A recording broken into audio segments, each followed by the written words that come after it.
Vamos então agora trabalhar conosco a mensagem de hoje. Nós estamos estudando, agora muita sua atenção, porque hoje é um demarcador de tempos. Veja bem, uma série com o título A Vida Como Ela É. As minhas mensagens vão para as células, onde são mastigadas, sem pressa, pelo líder durante o tempo que ele quiser. Não é obrigado a ser uma única vez. Só que essa série, hoje, ela é a mais longa, que ela vai tratar sobre sonhos.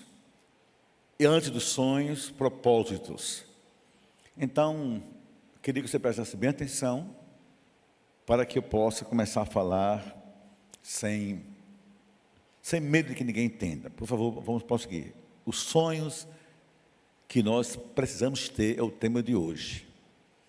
Então, vou pedir que você repita comigo o tema da mensagem de hoje. 1, 2, 3.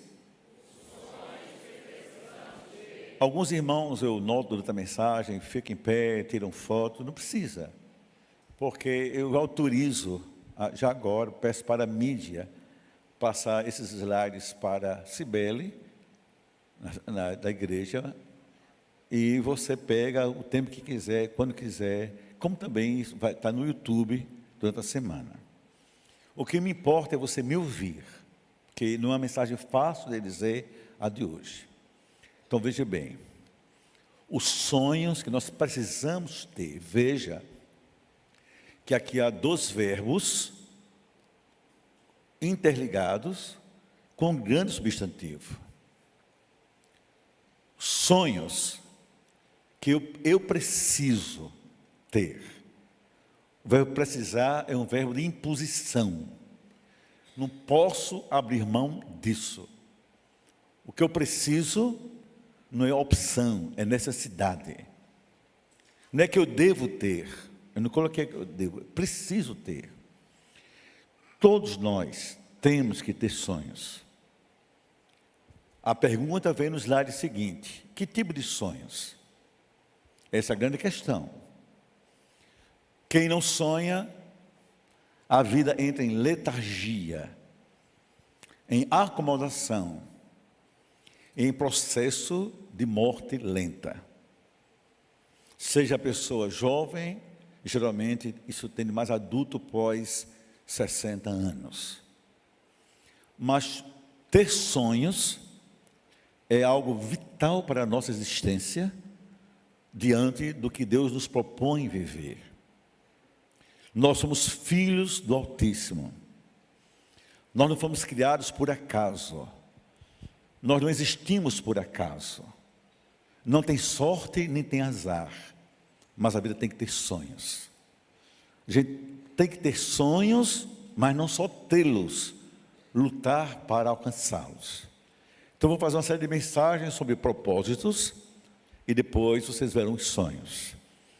O que eu não estou aqui me referindo, que tipo de sonhos não me refiro? Por favor.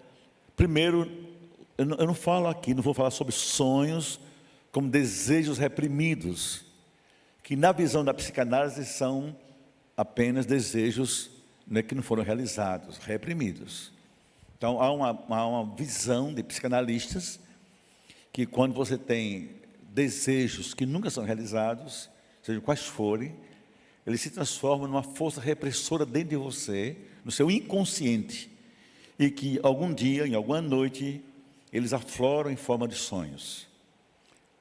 Por exemplo, a pessoa tem um desejo de liberdade, de andar de bicicleta, de fazer academia, nada errado, só um desejo, mas ela é reprimida nisso, porque em casa há um esposo ou uma mulher que não permitem, ou há um tipo de vida que não permite. Ela tende a sonhar com o mar, correndo na areia do mar, e esses sonhos podem revelar desejos reprimidos. Não vou falar sobre isso, esse não é o nosso tema. Segundo, ações que são revelações espirituais de Deus, não vou falar sobre isso, porque isso é dos céus para a gente. algumas pessoas que Deus escolhe falar em alguns assuntos por sonhos. Então isso é um querer de Deus, não tem que ser analisado sobre nenhuma forma. Deus quis mostrar a José um futuro e deu um sonho. Ele contou para seus irmãos e foi o seu problema. Tem sonhos de Deus que você tem que ficar com eles até que Deus os realize. Contar para alguém talvez seja trazer para você problemas. Foi o caso de José. Mas também em sonho, Deus apareceu a José, marido de Maria, dizer: Maria está grávida, não é de outro homem, do Espírito Santo. Então Deus nos revela por sonhos, mas eu não vou entrar nessa seara. Há sonhos que são apenas produto do excesso de preocupações. Diz a Bíblia em Eclesiastes 5:3, das muitas preocupações vêm os sonhos. Há pessoas que são tensas por natureza, são mais tensas do que outras, são agitadas, agoniadas. E essas pessoas tendem a ter sonhos em função das coisas que ocupam a sua mente de forma tensa. Que a nossa mente é também uma fábrica de sonhos e de desejos.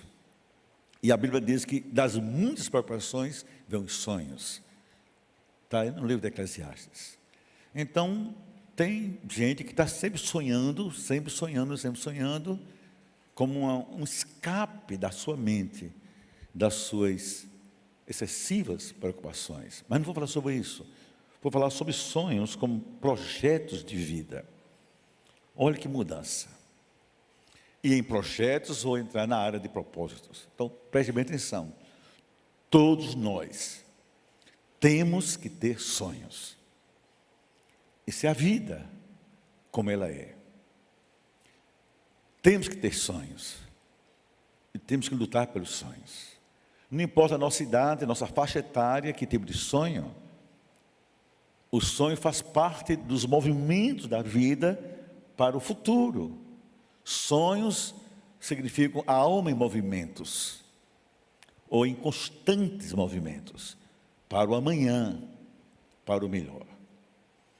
Então, há muito tipo de sonho. Por exemplo, eu sonhava um dia em conhecer essas igrejas da Asa Menor. O ano passado eu realizei esse sonho. Mas eu sonhava muito, quando eu lia sobre Pérgamo, Tiatira. E quando eu fiz aquela série, eu nem sonhava que Deus ia me abrir uma porta. E eu fui convidado para fazer parte de um grupo. Foi uma viagem subsidiada. Eu realizei um sonho. Eu não fui à Grécia, estava muito frio. Mas quando terminou a viagem, para mim tudo valeu a pena. Quando eu vi Constantinopla, e saber que ali começou a inversão do cristianismo. Cristão até o Pentecoste, do Pentecoste em diante, quando chegou o quarto século, a coisa desanda. E Constantino, daí Constantinopla, oficializa o cristianismo com a religião do império. Logo depois vem a Igreja Católica Apostólica Romana. E surgem duas coisas diferentes. Até hoje, existe Cristo, existe o cristianismo. Cristo é a pessoa que nos salvou. É o nosso Senhor absoluto, Filho de Deus. O cristianismo é um sistema religioso que às vezes tem de tudo, menos de Cristo.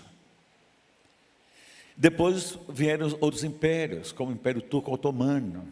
E hoje a Turquia é um país muçulmano. Onde havia aquelas igrejas, não há mais nada de cristão.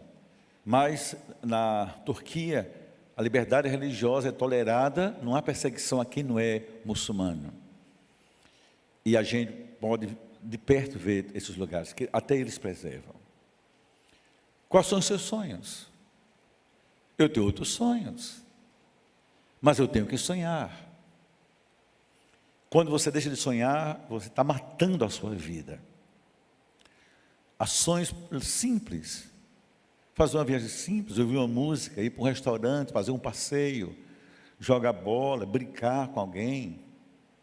Ações espirituais, tem a ver com o ministério, ações de família. Você tem que ter sonhos. Até você aposentado, quais são os seus sonhos pós-aposentadoria? Porque se a vida entra em ritmo de letargia, a vida vai parar, você vai morrer antes do tempo e vai viver com amargura, remorso e frustrações. Agora, nossos sonhos, eles têm que estar alinhados com Deus. Então não existe mágica nesse versículo que eu cito agora, é alinhamento entre sonho e propósito. Entenda só. Deus não tem a obrigação nenhuma de dar o que você pede, o que você deseja. Mas Deus tem prazer de realizar seus sonhos, quando os seus sonhos têm a ver com os projetos dele para a sua vida. Quando são lícitos, são justos, senão, não acontece. Ok? Então, veja, eu sou um homem casado, eu não posso ter sonho de ter outra mulher, se eu sou casado. Eu me lembro que eu tinha um sonho de ser professor da UFPB. Eu fiz 3 cursos na UFPB, fiz História, fiz Filosofia e fiz o meu mestrado em Sociologia, depois fiz doutorado. O caminho estava aberto, porque o doutorado, o nível de concorrência é bem menor e as chances são maiores, mas eu teria que mentir, eu teria que ser retido, eu tenho que ser dedicação exclusiva, como se eu sou pastor. Se eu sou sustentado pela igreja, eu não podia. Então, mas eu tinha um sonho de dar aula. Por 7 anos eu dei aula na faculdade ESP, sobre história da cultura e sobre a realidade brasileira. Me realizei. Depois não tinha como conciliar. E aqui eu encontrei alguém, fui seu aluno. Que maravilha. E aquilo parou. Mas eu realizei aquele sonho. Quais são os seus sonhos?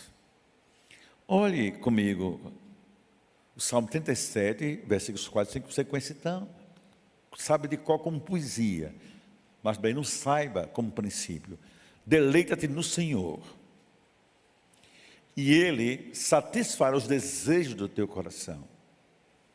Entrega teu caminho ao Senhor, confie nele, e o mais Ele fará. Isso não é poesia evangélica, isso não é para ser dito em cor de oração, como quem abre uma caixinha da promessa. Isso não tem poder mágico nenhum. Vamos transformar esse versículo na vida como ela é. O que é que a Bíblia está dizendo? Tenha prazer em Deus. Coloque Deus na sua vida como centro. Se deleite nesse prazer chamado Deus. E esse Deus, com quem você está alinhado prazerosamente, na condição de pai e filho, terá prazer de realizar seus sonhos, que aqui desejos, no hebraico, e sonhos são sinônimos, literalmente sinônimos. Veja bem, e aqui desejo é para ser bem claro, que são seus desejos. Entregue a sua vida a Ele, entregue seu futuro a Ele, seu casamento, seu lazer, suas finanças, sua vida profissional, sua história. Entregue de verdade confiando, e Ele vai cuidar do resto para você. Qual é o problema? É que eu digo a gente de forma genérica, isso não lhe alcança. Diz que é crente, que é evangélico. A gente não tem uma vida de deleite em Deus. Nós somos autônomos, nos autogerimos e Deus fica de fora. E quando a gente quer alguma coisa, seja o que for, a gente lembra de orar a Deus, como se Deus tivesse o dever de nos atender. Sem esse deleite, porque até Ele nos ouviria. Sem um alinhamento, porque Ele nos daria. Agora entrega a Ele, viva para Ele. E Ele tem prazer de dizer, eu estou com você, pego na sua mão e vou cuidar da sua vida. Mas todos temos que sonhar.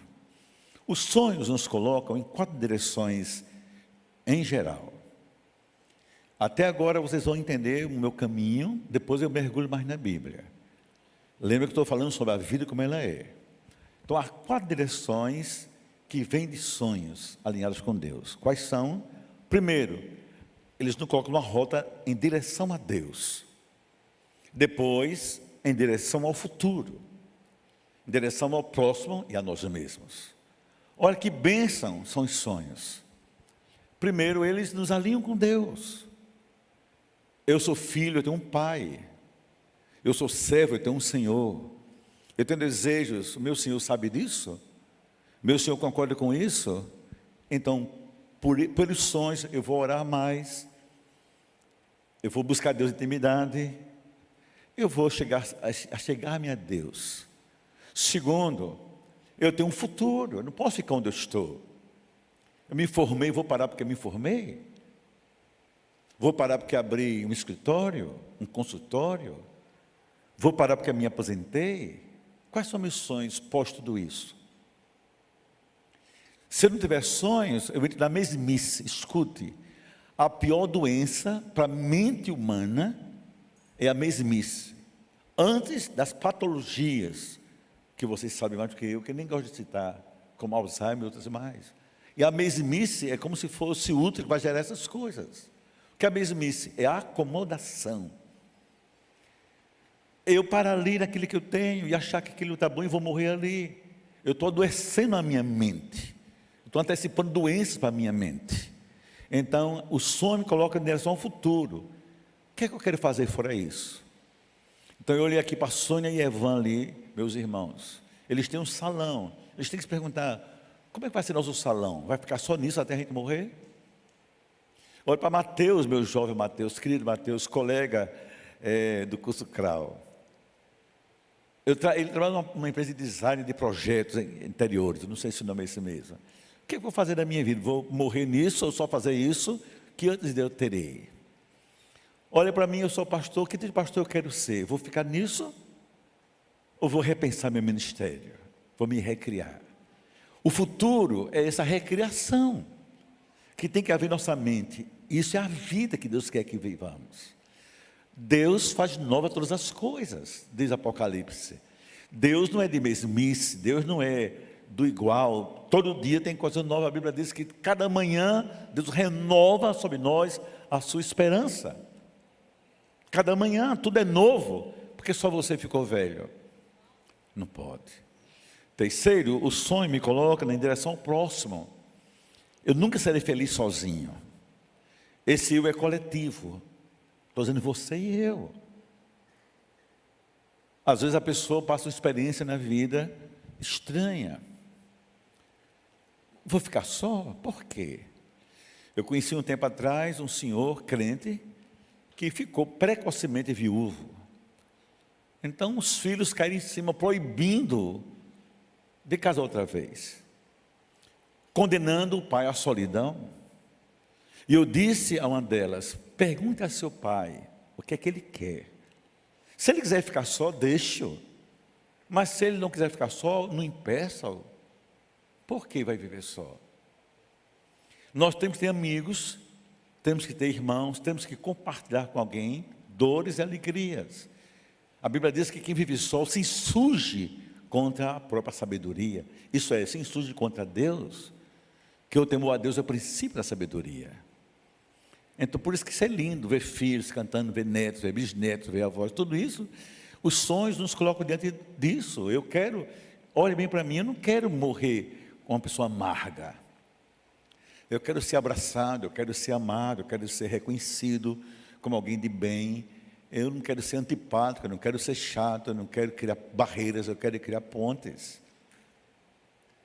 Essa semana, eu lhes falei, a semana passada, desculpem, eu fui para um evento público, e quando acabou o evento não tinha nada a ver comigo do ponto de vista religioso, mas tinha a ver com pessoas ilustres da cidade. Eu fui a diretora-chefe, empossada do Ministério Público Federal, cumprimentá-la. Olha que coisa linda. Eu disse assim, um dia eu virei aqui, quero marcar com a sua secretária, para orar pela senhora. Ela disse, antes que o senhor venha, eu quero ir na sua igreja. Você não tem ideia como eu reconheço na cidade como homem de Deus. Entenda essas coisas. Tem gente que mesmo sendo crente, só cria inimigos, só cria problemas, só cria barreiras, só cria atritos. Isso não faz parte do que Deus quer para a sua vida, nem para a minha. Diz a Bíblia, enquanto depender de todos, tenha paz com todos, depender de você. Mas há pessoas que bloqueiam essa direção, colocam barricadas. E, por último, em relação a nós mesmos. Irmãos, olha para mim, querido, por favor. Todos nós. Como eu queria poder dizer isso com a força mais intensa. Precisamos estar bem com nós mesmos. Todos. Todos. A gente tem que se amar, sem ser narcisista. Narcisismo é uma patologia do ego. O amor próprio é bíblico. Amar o próximo como a si mesmo. Então, quem não ama as pessoas é porque não se ama. Essa equação é bíblica e não tem como ser diferente. Quando você vê uma pessoa antipática, chata, briguenta, antissocial, é porque ela se rejeita. E a forma dela expressar autorrejeição é rejeitando os outros, falando mal dos outros, se dando mal com os outros. Todos temos que nos aceitar, nossos limites, nossas dificuldades. Tem coisas que você supera. Então a medicina, um caminho de Deus de superação de muitas coisas. É uma coisa linda, seja ela qual for. A medicina estética, por exemplo, a medicina hoje robótica. Vem pensar que uma pessoa olha para si e não gosta, queria ter mais cabelo, hoje ela pode fazer um implante. Ah, queria que o nariz fosse um pouquinho menor, tem como diminuir o nariz. Queria ser um pouquinho mais saudável, vai caminhar na praia. Tem tanta gente, você não pode ficar se olhando e se rejeitando, se martirizando a cada dia. Se você pode, não há nenhum mal em se cuidar. Só pessoas ignorantes condenam essas coisas. Mas por que condenam? Porque são ignorantes, até em nome de Deus, elas desprezam a ignorância. Então essas 4 direções na vida, elas são pedagógicas, elas são o que Deus quer para a gente. Então eu vou perguntar a vocês, quais são as 4 direções pelas quais a gente precisa sonhar. 1, 2, 3, quais são, queridos? Não, todos. Os sonhos colocam direção?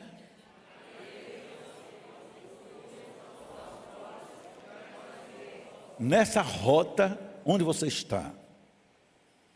Nessa rota dos sonhos, quais são os seus bloqueios? Os seus pedágios? Ou então o seu trânsito livre? Onde você está?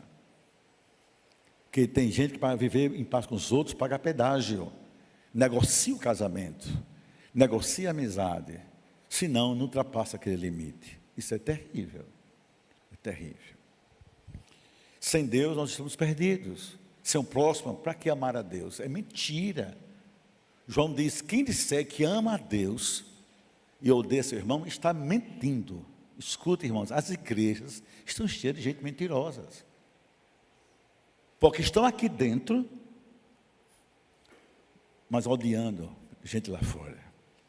E às vezes até dentro mesmo. Mas você não briga comigo, briga com o apóstolo João, com o Espírito Santo. Quem disser que ama a Deus, odeia seu irmão, é mentiroso. E os mentirosos não entram no reino de Deus. É escolha nossa, escolha sua, escolha minha, viver assim. Agora, vamos mais importante, parte de hoje, sonhos e propósitos, por favor. Escute uma coisa, os sonhos são nossos. Os propósitos são de Deus. Aqui está a diferença. Aprenda a delinear, demarcar essa diferença, senão tudo confunde. Todos têm sonhos, devem ter sonhos. Crentes, não crentes, ateus, batistas, pentecostais, presbiterianos, luteranos, católicos, gente sonha. Independe da igreja e da fé. Sonho é da natureza humana. Agora, de Deus são os propósitos. Então, Deus tem propósitos que estão alinhados com Ele, por Jesus Cristo. Para sonhar, eu basta existir saudavelmente. A mente saudável produz sonhos. Mas para entender de Deus os propósitos, eu tenho que estar alinhado com o Espírito Santo. Para entender e obedecer o que Ele quer para a minha vida. Há 4 propósitos que a gente tem que lutar por eles. Eu vou só gastar tempo em um deles hoje, eu encerro. Veja quais são os 4 propósitos. O propósito maior, o propósito social, o propósito afetivo e o de realização. Tudo isso tem a ver com Deus, com a nossa vida. Eu vou repetir. Para que a vida seja plena, como Jesus Cristo prometeu, não basta decorar o versículo e repetir. A gente tem que entender, ingerir como substância espiritual para a nossa vida em Cristo. Há um propósito maior do que todos na vida. há um propósito social, porque eu existo na vida. Como Deus quer que eu viva, que propósito Ele tem com a minha vida no mundo. E isso não é entender assim, porque Deus me permite viver ainda. O que Deus quer que eu faça em vida, no mundo. Terceiro, um propósito afetivo. Já que eu estou no mundo, que tipo de coração é o meu? A quem vou amar, como vou amar, se é que eu vou amar? Qual a importância afetiva da minha vida no mundo? Senão não é vida. E por último, de realização pessoal. Vivendo, o que é que eu quero ser? Aonde eu quero chegar? E como eu vou chegar? Para poder entrar na faculdade, nossos adolescentes têm que passar pela dor do Enem, não tem outro caminho. Se tiver a bênção de passar para a medicina, para uma faculdade federal, o pai vai ser dispensado de talvez 15 mil por mês. Se passar para uma particular, vai ter que pagar isso por mês. Ou entrar no programa do governo, da subsidiar. Mas é um caminho inevitável. Eu não posso querer ser engenheiro sem fazer engenharia. Mas eu não sou obrigado a me informar. Tem coisas que na vida dá certo sem precisar de faculdade. Tem gente que quer ser empresário de negócios. Nasceu para fazer negócio, vai fazendo negócio, vai se envolvendo e dispensa banco de escola. A vida vai lhe ensinando, vai prosperando. Tem gente muito rica que nunca botou os pés na faculdade. Tem gente muito pobre com 5, 6 cursos de graduação. Mas você tem que ter um propósito de realização pessoal. Por exemplo, eu sou pastor, amo ser pastor. Isso me realiza como ser humano. Todas as propostas que vieram na minha vida para eu deixar o pastorado, eu rejeitei. Com a consciência clara de ser político, senador, governador, vice-governador. Isso convite, estou dizendo que eu seria eleito vice-prefeito, deputado federal, N vezes, ser estadual nem se fala.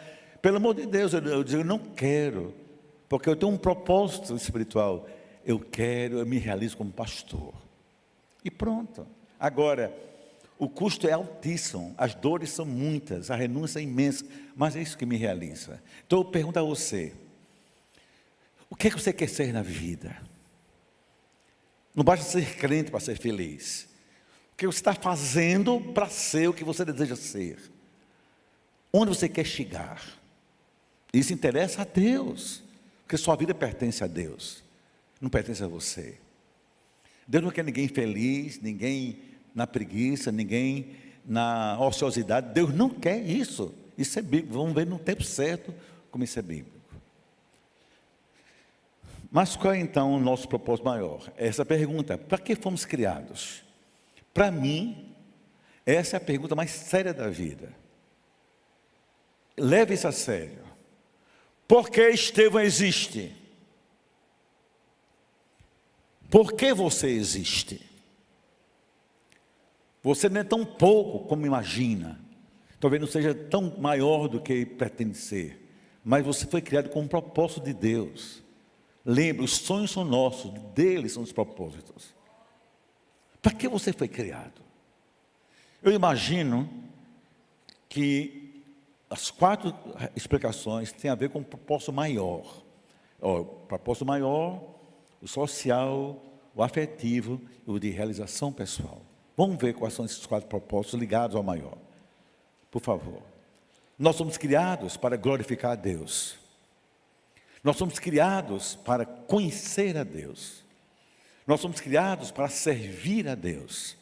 E fomos criados para amar intensamente a Deus. Sem cumprir esses propósitos, aquele versículo do Salmo 37 fica desnecessário, lhe frustra, por quê?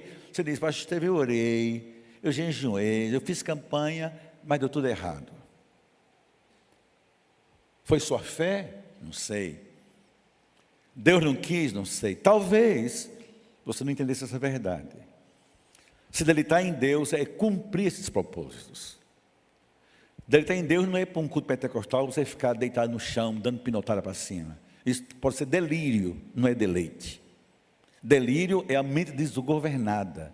Deleite é a mente cheia de prazer espiritual. Deleite. Não é estar numa igreja e achar que você fervoroso, o pastor fervoroso estiver gritando, isso pode ser só histeria, pode ser só histeria. Estou dizendo que é isso sempre.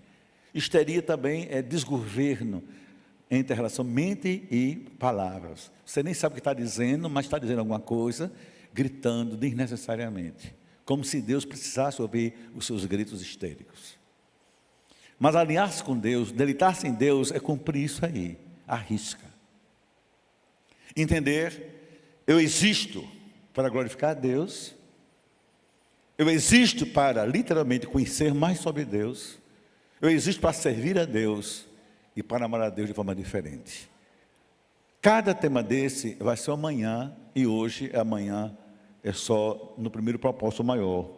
Fomos criados para a glória de Deus. Diga comigo num grande coral. Para que fomos criados? Não, digo fomos, tem que dizer o verbo. Para que fomos criados? Fomos criados para a glória de Deus. Então, para isso Estevão foi criado, você também. Não fui criado para ser qualquer coisa. Qualquer coisa que eu me tornei foi um sonho meu. Então era meu sonho ser engenheiro, era meu sonho ser agrônomo, era meu sonho ser médico, era meu sonho ser arquiteto. Eu estou assim generalizando, meu sonho ser enfermeiro, meu sonho ser pedreiro. Tudo bem, são meus sonhos, mas isso não significa propósito de Deus. Naquele que eu faço vem um propósito, para que eu fui criado primeiramente. Não fui para me informar em algo, que quando a Bíblia foi escrita nesse tempo, não existiam universidades, cursos superiores nessas profissões. Algumas são recentíssimas. Quem se forma em tecnologia de informação é coisa de ontem, não é coisa dos tempos bíblicos. Você vê a relação entre sonho e propósito. O que quer dizer isso? Que foi criado para glorificar a Deus. É que a minha vida tem uma identidade. Eu pertenço a Deus. E ela tem sentido somente nesse Deus. Olha o que diz Isaías 43, versículo 7. A todos, olha para o texto, que são chamados pelo meu nome, diz o Senhor.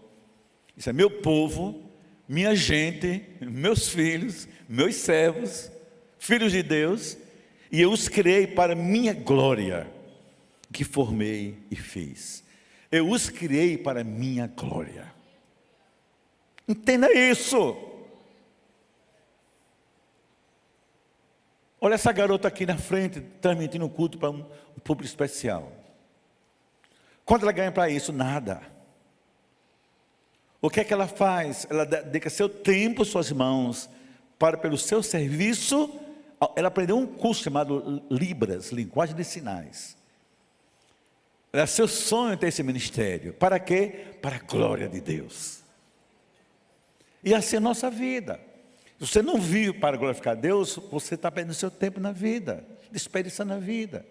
Então, por isso não há sentido nenhum você viver com uma pessoa briguenta, chata, antipática, egoísta, mesquinha, julgadora, confusenta, fofoqueira, tensa, polêmica. Não leva a nada. Você foi criado para a glória de Deus. Você não pode dar o melhor de você para nada, a não ser para Deus primeiro.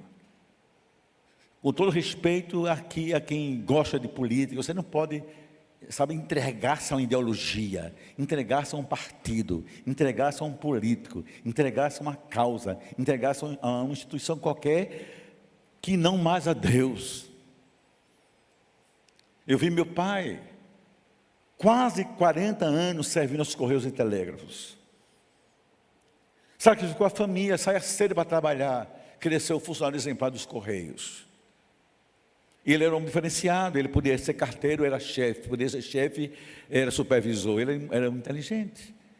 Chegou o tempo que ele teve que se aposentar obrigatoriamente. Eu me lembro, éramos ainda vivos, 8 filhos na mesa. Ele mostra o contra-cheque. Se fosse hoje seria assim, R$2.200 por mês. Nunca vou esquecer de dizer assim, eu passei 40 anos numa instituição. Vivi para os Correios, para viver com isso agora.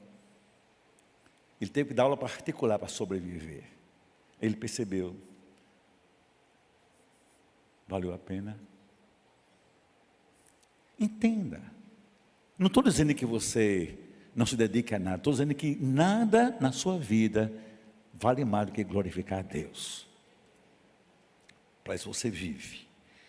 Que a glória de Deus é a essência nossa como cristãos. Olha o que diz Paulo em Efésios 1:12. Olha que texto lindo.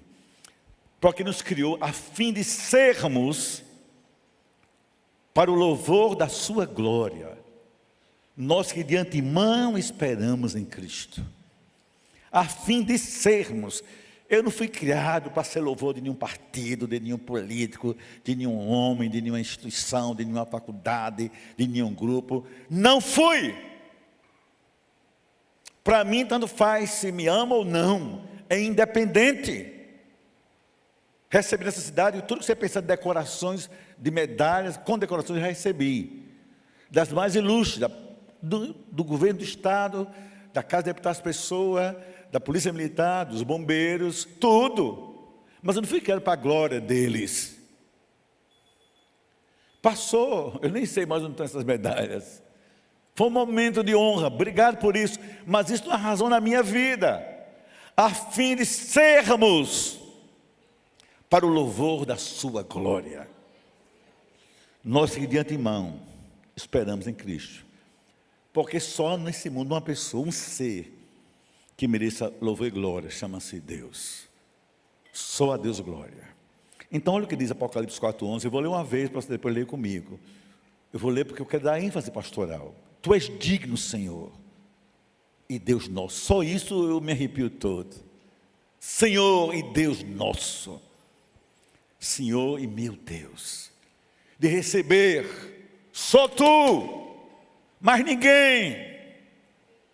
Só tu és digno. Os outros não são dignos, são metidos, intrometidos, vaidosos, soberbos, pode dizer, pastores, missionários, líderes de congregações, denominações, semideuses, se autodenominam apóstolos, poderosíssimos, estão mentindo para si mesmos. Querem glória para si, e essa glória não existe para eles. Nada aqui é para mim, nada aqui é para mim, é por causa de nada. Eu sou servo dele como vocês e servo de vocês. Mas só tu és digno, Senhor nosso, de receber a glória, a honra e o poder. Por quê? Porque todas as coisas tu criaste, sim, por tua causa e da tua vontade, vieram a existir, foram criadas. Vamos ler todos juntos com força. Quem crê em Deus, 1, 2, 3. Tu és digno, foi muito fraco. Começou já na maré mansa. Eu quero forte. Outra vez. Amém. A honra e o poder. Por tua causa, vieram existir e foram criadas. Então para que fomos criados? Para a glória de Deus. Eu vou lhe perguntar, para que você foi criado? Você vai me responder, para a glória do meu Deus. Coloca o meu no meu. Para que nós somos criados? Então dê glória a Ele agora, dê glória ao nome dEle, dê aleluia a Ele. Glória, glória, glória ao nome do Senhor. Digno receber honra e glória somente Ele.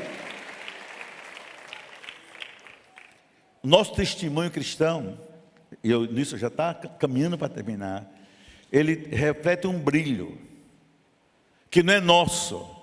Esse brilho só tem uma razão: fazer Deus grande na vida dos outros. Dos de fora, nem da igreja necessariamente. E se a gente não viver de tal forma que Deus brilha através da gente, a vida também é vã. Olha o que Jesus Cristo disse em Mateus 5,16.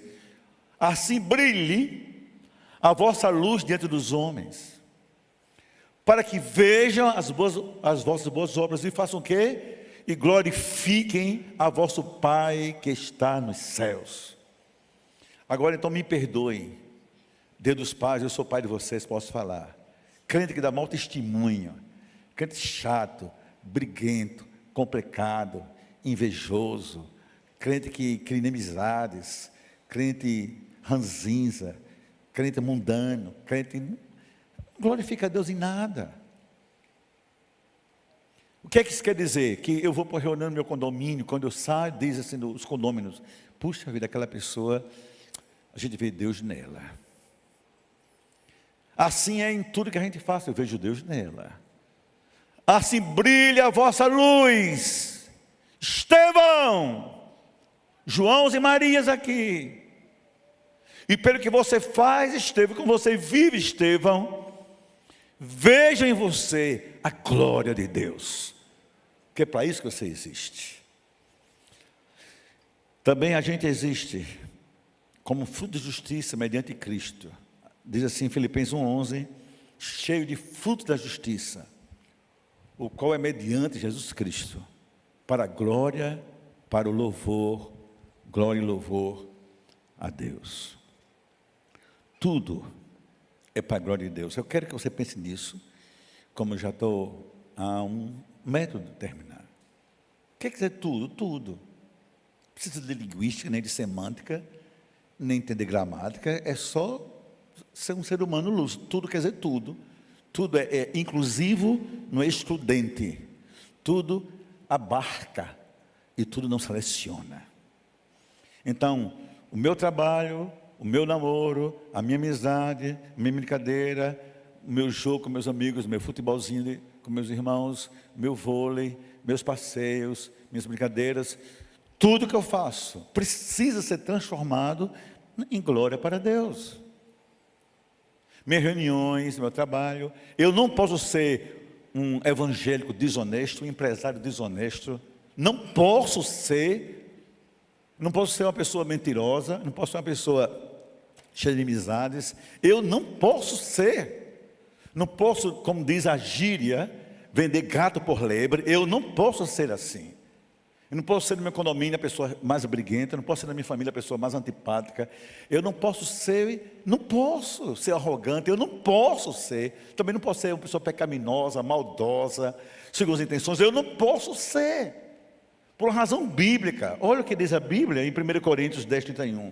Portanto, quer comais, quer bebais, ou façais qualquer outra coisa, fazem tudo para a glória de Deus. Agora imagine se isso entrar em nossa mente, na nossa vida, na qualidade da nossa vida. Você para hoje de fazer muitas coisas. Muitas coisas. Muitas coisas. Meu coração é igual ao seu, humanamente difícil. Eu sou difícil.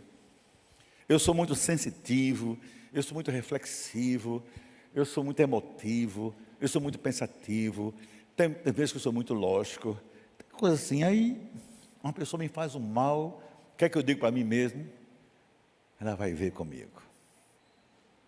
Pronto. Aí eu chego na igreja no domingo, é que primeiro eu vejo, o que é que eu faço?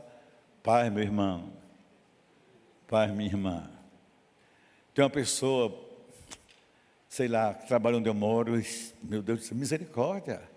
Ela chama-se desafio da graça, todo dia. Pense numa pessoa complicada, chata. Aí eu chego, saio 6h30 da manhã com meu leãozinho pelo condomínio. E todo mundo, pastor Esteve. Eu nunca vi um negócio desse na minha vida. Eu saio calado para ninguém me ver. Essas coisas são pessoais. Eu desse tamanho com o cachorro lá embaixo. Eu disse, 6 mil, não é possível, já tenha crente acordado. Aí quando eu rolo, eu presto para um irmão, pastor Esteve, vai-te embora, rapaz. Aí um dia eu vou passando caladinho, um carro encosta, eu pensei que fosse um assalto, encostou em mim. Baixou o vidro e disse, não acredito. Era o quê? Arnaldo da farmácia. De Arnaldo, vai-te embora em nome de Jesus, não me visse. É uma festa, mas escute, aí eu saio com esse meu castanho no meu prédio. Primeira pessoa que eu vejo, quando está na escala, bom dia, meu irmão, bom dia. Quando eu falo, bom dia, obrigado. Sabe por quê? Se eu não saudar quem me faz mal, falta a glória de Deus na minha vida. E nós estamos devendo glória a Deus. Então por isso que eu não sou contra, entenda, eu sou apenas um ser que ensina a verdade. Dá glória a Deus, né? Chegar na igreja, todo glória a Deus, fala, glória a Deus. E quanto mais penteca você for, mais você se exibe. Escute, aí quando chega lá fora, não fala com o irmão. Aí chega na igreja, vamos orar, pastor, bora orar. oração, salve, vem orar. Logo salve, hoje eu impliquei com salve. Aí salve, já começa orando sapateiro. Oh, salve, só uma igreja, não, o que é isso, salve? Foi que eu estava tão calmo. Aí salve faz isso, não é salve esse, salve meu exemplo. Aí na segunda-feira vende coisa desonesta. Tem um negócio, diz, irmão, vamos dispensar aqui a nota, é bom para nós, só é ruim para o governo, mas é bom para nós dois. Desonesto. Na igreja, sapateia, no negócio, trapaceia. Brinca de negócio desse? Leia comigo. Portanto, todo mundo, portanto,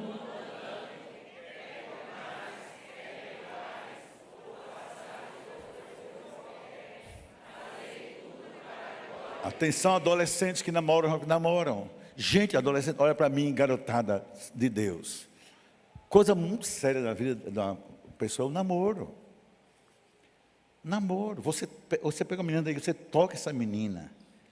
Como hoje não existe mais santidade no namoro, vai existir, porque a gente está crescendo no curso de romance, a UDF está investindo, parabéns que as classes estão cheias, estou feliz por isso.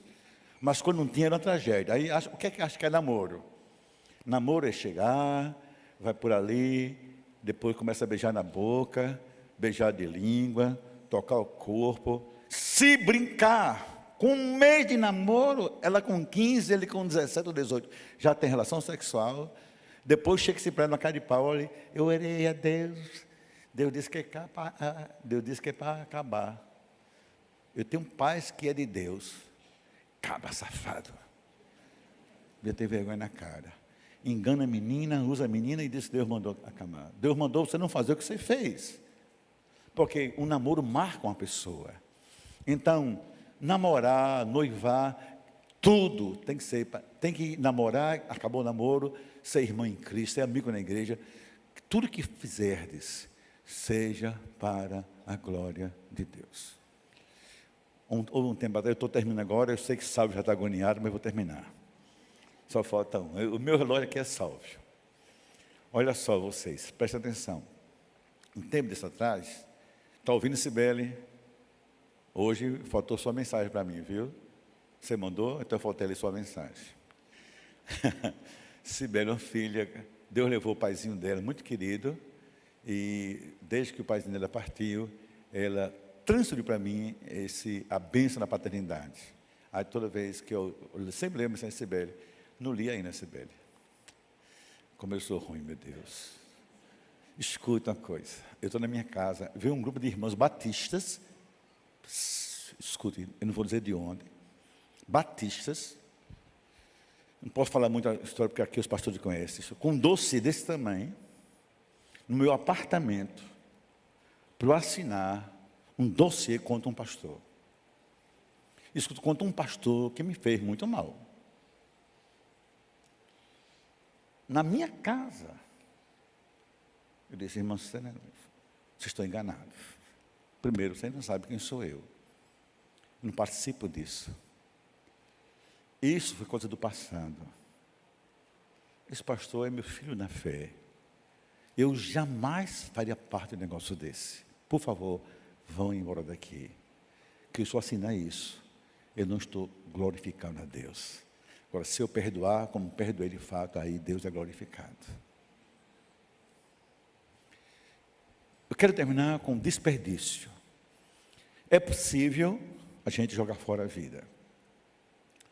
É possível a gente trabalhar, se formar como meu pai, se aposentar, mas jogou fora a vida. Porque é possível, pastor Estevão, quando eu excluo Deus da minha vida. Eu excluo Deus dos meus planos, dos meus sonhos. Vou viver para mim, pensando em mim, pronto. Aí o que acontece? Vou trabalhar para governos, escute isso. Vou trabalhar para políticos, para governos, para gestores, para instituições, quais forem, para pessoas. Vou me aposentar e vou me frustrar. Vou dizer, sabe uma coisa? Eu passei 30 anos trabalhando para o pastor Estevão. Ele está rico, eu estou pobre. Ele tem um carro e eu ando a pé. Ele tem um apartamento, eu não tenho onde morar. A vida é jogada fora. Passei 30 anos trabalhando para fulano, nunca me reconheceu. O que é que eu fiz da minha vida? Por isso que a gente tem que ter sonhos até para se recriar diante dessas frustrações. Você tem que colocar Deus em tudo. Se você colocar Deus em tudo, tudo vai estar certo na sua vida.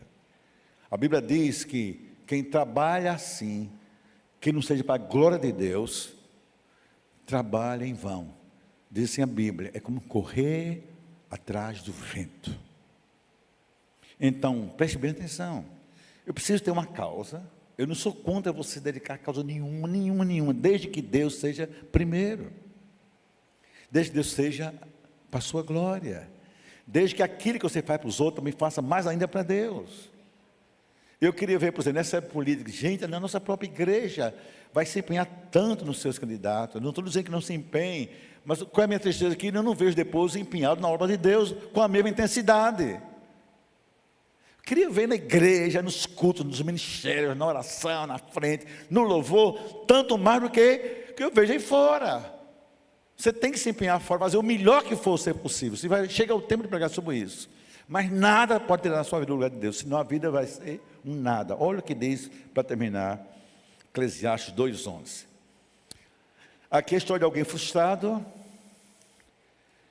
percebeu que jogou fora a vida, nada valeu a pena, e diz assim: considerei todas as obras que fizeram as minhas mãos, como também o trabalho que eu com fadigas havia feito.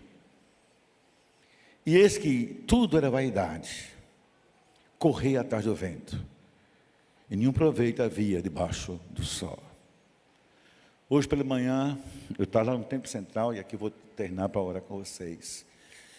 Estava lá na dona Creuza Veloso. Vocês sabem quem são? Aquela mulher fora da curva. 90 e poucos anos. Chique, elegante, sem perder a pose. Ela, irmã Neta e Verônica, as três não perdem a pose. Escute, Dia dos Pais, ela não tem mais pai. Ela já perdeu 2 filhos. Perdeu o marido. O pai dela construiu a igreja, ela estava lá, no culto, cantando ao Senhor, para dizer, tudo que eu fiz, valeu a pena. Eu estou aqui com 90 e tantos anos, na casa do meu Deus, no templo que meu pai construiu. Viva assim, para que você parar, valeu a pena ter feito o que eu fiz, porque o que eu fiz foi para a glória do meu Deus. Considerei todas as obras que fizeram as minhas mãos. Isso quer dizer, isso pode ser o pedreiro, o arquiteto, o engenheiro, o médico, o pastor, qualquer um. Como também o trabalho que eu, com fadigas, quantas vezes eu preguei. Hoje já vim do Templo Central, hoje é a minha segunda pregação. E tudo que eu havia feito, como Deus ficou de fora, diz o pregador, descobri que tudo foi só vaidade. Fiquei velho, cansado, estou aposentado, esquecido, doente e rejeitado. Foi correr atrás do vento. E não há nenhum proveito debaixo do sol. Se não for por Deus e para Deus, a vida perde o seu significado. Por isso, a vida como ela é. Vou pedir que a mídia volte ao texto inicial de Salmo 37, versículos 3 e 4. Todo mundo em pé, por favor.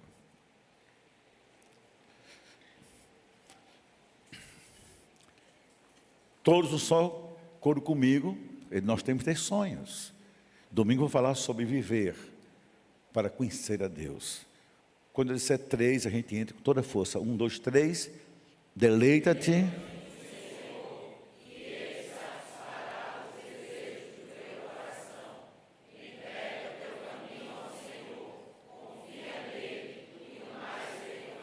Você vai fazer em casa o que eu vou fazer agora. Eu vou ler para mim, e você vai ler para você em casa. Estevão, deleite-se no Senhor, Estevão. E o Senhor satisfará, Estevão, os sonhos do seu coração. Ah, Estevão, entregue seu caminho ao Senhor. Confie nele, Estevão. E o mais, ele fará. Creia nisso, que assim é que funciona perante Deus. Estenda suas mãos. Pai, Senhor, obrigado. Porque somos teus filhos. Teus filhos foram feitos para o louvor da tua glória. Não foi para a glória de ninguém, de homem nenhum. Foi para a tua glória. Ó Deus, que teus filhos tenham emprego, tenham profissões, tenham causa pelas quais lutar, tenham projetos, tenham sonhos. Nós temos que ter sonhos. Senhor, nada disso é problema, Senhor. Mas que teus filhos te coloquem acima de tudo. E que nada, Senhor, na vida deles, nada na vida deles, se esqueçam que somente para o Senhor é a honra, é o poder e a glória. Dê sonhos, Senhor, realizações. Eu te peço, que nisso eu creio. Em nome de Jesus, amém. De mãos erguidas também, agora eu quero sua mão levantada, receba a bênção do Senhor. Pode manter bem alta. E depois que eu terminar a bênção, não saia quando eu der a bênção. Espere um minutinho só. Que o amor de Deus nosso Pai, que a graça santa do Senhor Jesus Cristo, que a comunhão maravilhosa do Espírito Santo fique conosco, não somente hoje, mas hoje para todo sempre. Que a nossa vida seja vida, vivida para a glória de Deus. Antes